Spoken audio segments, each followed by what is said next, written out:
Westmeath definitely deserved to be ahead, but it'll be interesting, and we'll see later on that the goal that was disallowed at the other end was interesting. We'll have a look at both those incidents in a moment. Sean Boylan, we took this game a little... The way we had 3 players around, we used the ball very well out to Thomas Cleary, and full credit to him. But again, as Martin said, the goal up the far end, that's another one we're just going to have a look at. Sure, let's have a look first, Martin McHugh, at the Westmeath goal and just talk us through this. Came back off the post from the free, of course, and take it from there.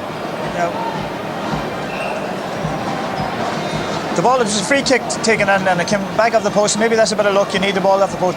But they done well, the corner forward done very well. I think that's just showing one of the points. Good yes, score. Actually, just actually that particular point, you were making the point that the Derry full-back was having a problem here with these men. Yeah, I think that Cal Keane, the full forward for Westmeath, any ball came in the first couple of minutes, he was really giving the Derry full-back, Michael Kelly, a lot of bother. And I think Westmeath actually didn't get enough ball in there. But I think that even taking the goal incident where Westmeath are good at is actually playing the ball back out. They seem to have done a lot of coaching on that, and they're able to get away from the man and lay the ball back out.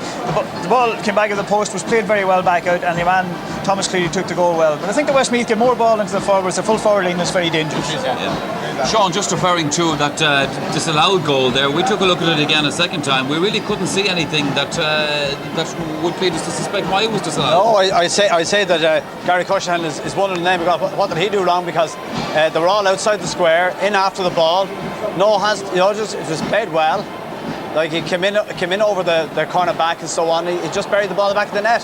Here it is in the pencil camera in the goal, and again, this doesn't show us anything either that was illegal. No, it was a very, like, to me, it's a perfect goal, and Derry be very, very disappointed over that. Well, perhaps Michael Curley, the referee, saw something that we didn't see. Now, if they're to lose what looked like a legitimate goal like that, obviously Martin have a huge bearing on this game. Yeah, well, I think the difference is now that the match would have been level at half time. And maybe the referee's seen someone that, as you say, Michael, that we didn't see, but it seemed to be a very genuine goal. It was a well-taken goal, you know. And I think that maybe he did see someone maybe pushing the back or something.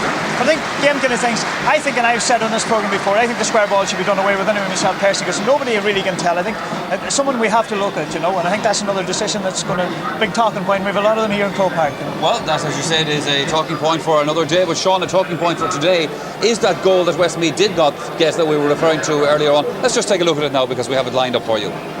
Okay, you got your free was taken. It came back off the upright, and John Deehan, gets the ball, doesn't panic with it, plays it back out, very well, and Thomas just gets the ball and he puts it in the back of the net. And as Martin said earlier, Thomas would be known as a left-footed player, and he put away the right foot, and it was a great goal.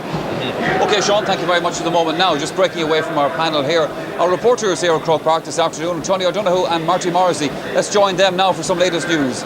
Thank you very much, Michael. Well, I can tell you that the Dublin team are in the dressing room looking very relaxed despite all the media pressure. The big news is that Charlie Redmond will play for Dublin, and indeed that's the Derry supporters. They're indeed quite happy to see their team on the pitch. But the news for the Dublin team is that Charlie Redmond will play at corner forward. Also tactically, it seems that Kieran Walsh will play at full back. Paddy Moran will move to the corner. That's the latest news from Dublin. The news from the Tyrone side isn't so good because there's one heartbroken man in their panel. That's Adrian Cush. We knew he was doubtful with an ankle injury. He had a fitness test out at Lucan Sarsfield's GA club this morning. He failed that fitness test, and I'm afraid no matter what the doctor said, he can't play. He won't be even in the substitute, so no Adrian Cush to be sprung from the bench for Tyrone today. Fergal Logan did manage to get lots of strapping on an injured ankle for him. He'll be all right. Other than that, they haven't arrived yet. They're looking forward to it though. Back to you, Michael. Tony O'Donoghue and Marty Morrissey reporting there. We're ready for the second half of the minor game between Westmeath and Derry. Let's rejoin our commentator, Micheál O'Shea.